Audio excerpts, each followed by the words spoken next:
So y'all, recently I was thinking about back when I was little and my mom would take me grocery shopping with her. And anything I saw that I wanted, I would throw it in the basket. Like I didn't ask. I wasn't worried about like if it was in her budget to get it. None of that. I just knew that it was there, it was available, and I wanted it. So I put it in the basket and wouldn't think twice about it. And next thing you know, we be in the line and she be putting stuff on the little belt and the chat cashier is scanning it and it end up at home with me. And I realized that when I was that small, I had so much boldness and confidence. Like there was really no fear. And somewhere along the way that shifted. And I don't know when, but somehow fear and timidity and doubt and unworthiness like crept in and just became a part of my life. And then I would find myself not only, too worried or doubting too much to where I wouldn't get the things that I knew were still available to me, the things that I knew God wanted me to have. I even got to a place where I stopped wanting them, or at least I stopped even attempting to get them. And I mean the things that God has already told us we could have, like peace and joy and success and financial stability. And somewhere along the way, I let that get replaced with everything I don't want. And like I said, I don't know when it happened, but I know that I had to make a decision that it had to stop. And it had to stop like right now. Because now I'm looking at these shelves with all of this stuff I want. And I'm like, it makes no sense for me to not have it. If God has already made it available to me, if God has already told me, hey, this is the life that I have for you, why would I not grab it? And the sad part is that the enemy doesn't even have to work as hard to get us out of the life that God has for us. All he has to do is plant seeds of doubt and fear and unworthiness. And then we do the rest. We water those seeds and let them grow because we take hold of the seed and we start thinking about it and we start talking about it and talking a lot and allowing everything to become a part of the conversation of this doubt and this fear. And if you really think about it, some of us don't even know the last time we heard from God. Or what's worse, we don't know if we're hearing from, like, we don't know God's voice anymore because we've let the voice of the enemy and the voice of other people crowd us so much. Now, the thing I love about God is that he never stops talking to us. You know, the Bible says he walks with me and he talks with me and he tells me I'm his own. He never leaves us, but we can't hear him because we've let everything else become louder. And for me, when I'm having those thoughts that are in direct conflict with what the word tells me, I know that that's when it's time for me to fast and pray. That's when it's time for me to fast so that I can weaken my flesh and strengthen my spirit. Because that's the only way that you get clear again. When we've let ourselves go that far to where we're like, hey, not only do I not know what God is saying, but I can't even hear.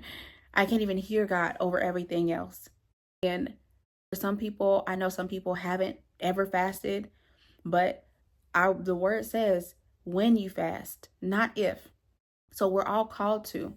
Now, how you fast and for how long and all of that, that's between you and God.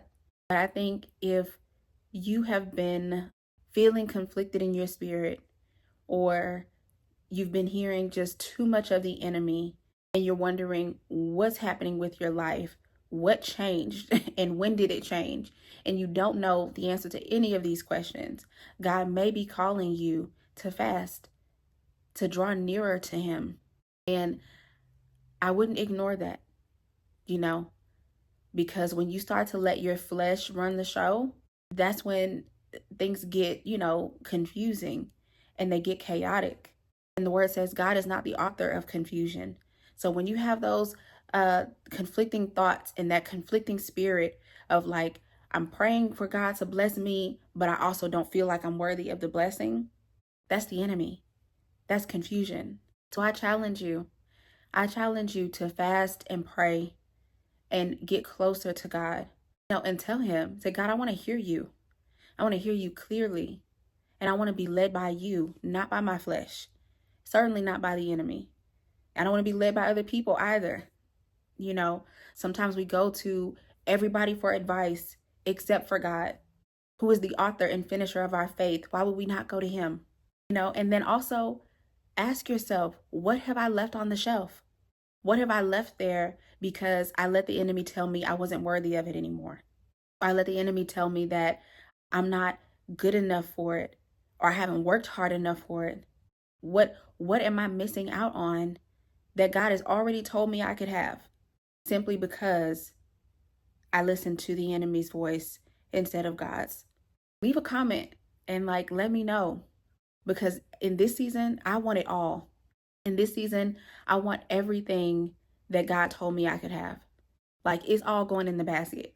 I'm going back to that little girl who would just grab stuff and toss it in, not asking no questions, not worried about how it's going to get paid for.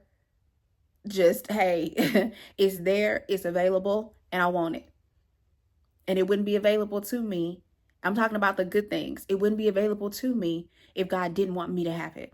Our God says, for I know the plans I have for you, plans to prosper you and not harm you, plans to give you a hope and a future.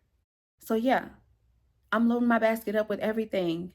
My peace, my joy, my success, my financial stability, my health, everything. It's all going in the basket in this season. I'm not leaving anything, because I've done that. I've done that for a long time now. And it's crazy. It makes no sense, because God is like, hey, I put this here for you. I put this here for you. You can't let the enemy tell you that you can't have it. That part's on you. So, and I think I'm also going to do a video about fasting and praying, because I think a lot of people are how I was at first. Fasting was such a scary thing to me. I don't know why, but I just felt like it was for the super holy people. And I just felt like it wasn't something that I needed to do. But there is nothing like really seeking to know God in a better way. There is nothing like really spending that time with God and saying, God, hey, here I am. I want to dwell in your secret place. I want to know you. I want to be led by you. And then really putting action to those words. Because sometimes we can pray and say, Lord, guide me. Or Lord, show me the path, or God, speak to me. I need to know what to do. What am I doing wrong? What do I need to do more of? But it's different when you put action behind it. And fasting is that action. That is the thing that really says to God, hey, I am serious about this. I am serious about my relationship with you. Enough that I am willing to sacrifice my flesh, and I'm willing to put my flesh in its place in order for my spirit to get what it needs. So if you feel led to fast, I think you should. And fasting has changed my life, completely. So yeah, I think I'm going to do a video on that. But thank you for joining me. If this is your first time here, or if you're coming back, welcome back. I'm Sparkle, and this is the Prodigal. And I can't wait to hear from you. Yeah. Leave me a comment and let me know what you're taking in this season. What have you left on the shelf before that you no, this season is mine? And thank you. Thank you for joining me. And I can't wait to talk to you again. Bye.